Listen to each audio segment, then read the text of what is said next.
Guwapa ka sa paagi nga dili kanunay makita sa kalibutan.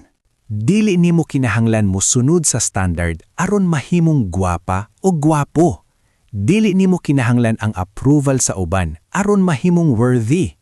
Dili nimo kinahanglan mahimong perpekto aron mohayag. Guwapa ka na sa imong kaugalingong paagi.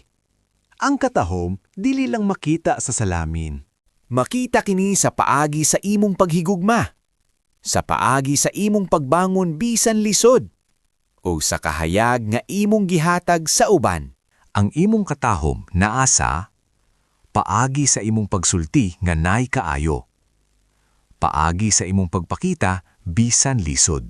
Paagi sa imong pag-atiman nga walay gipangayo nga balos. Paagi sa imong pagkamatuod sa imong kaugalingon. Kay ang tinuod nga katahom dili lang makita, bation kini sa kasing-kasing. Unsaon pagkagwapa o gwapo sa imong kaugalingong paagi? Gwapa ka kung dawato nimo ang imong kalahian imbis itago. Dawato nimo ang imong kakulangan imbis pakigawayan. Mutubo ka gikan sa imong mga kasinatian imbis magpabilin didto. Mupili ka nga mahimong tinuod kaysa magpaka-impress.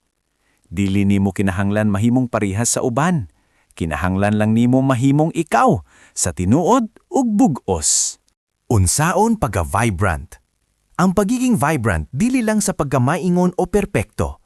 Kini mao ang pagkabuhi, present ug naitin-aw nga tumong. Una, ampingi ang imong enerhiya. Likayi ang negativity. Pilii ang mga butang nga makapalig-on nimo. Ikaduha, pagsulti og positibo. Ang imong mga pulong naghulma sa imong kinabuhi. Ikatulo, lihok nga naay tumong. Bisan gamay nga butang, buhata kini nga naay kasing-kasing. Ikaopat, pagpasalamat matag adlaw. Ang mapasalamaton ka kasing-kasing, kusog mohayag. Ikalima, padayon sa pag-grow. Cut-on, improve, evolve. Ang growth nindot tan-awon. Ikaunom, pilia ang kaayo. Labi na kong lisod, dinhi makita ang tinuod nga katahom. Ikapito, salig sa imong kaugalingon nga proseso. Dili kinahanglan perpekto ka aron mahimong kusgan. Ang kamatuuran bahin sa katahom. Ang katahom dili bahin sa pagpansin sa tanan. Kini bahin sa pagiging tinuod arang mahinumduman sa hustong mga tawo. Dili ka mohayag pinaagi sa pagkopya sa uban. Mahayag ka kung imong dautan og ang kunon ang imong kaugalingong kahayag. Daily Mantra. Gwapa ko sa akong kaugalingong paagi. Ginadawat nako kung kinsa ko o kung kinsa pa ko mahimon.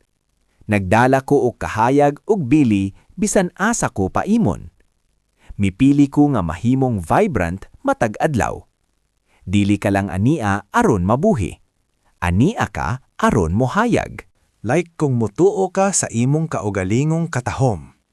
Itag ang imong amigo o amiga nga kinahanglan ani. I-share aron makahatag inspirasyon. Comment vibrant kung ready ka na mohayag.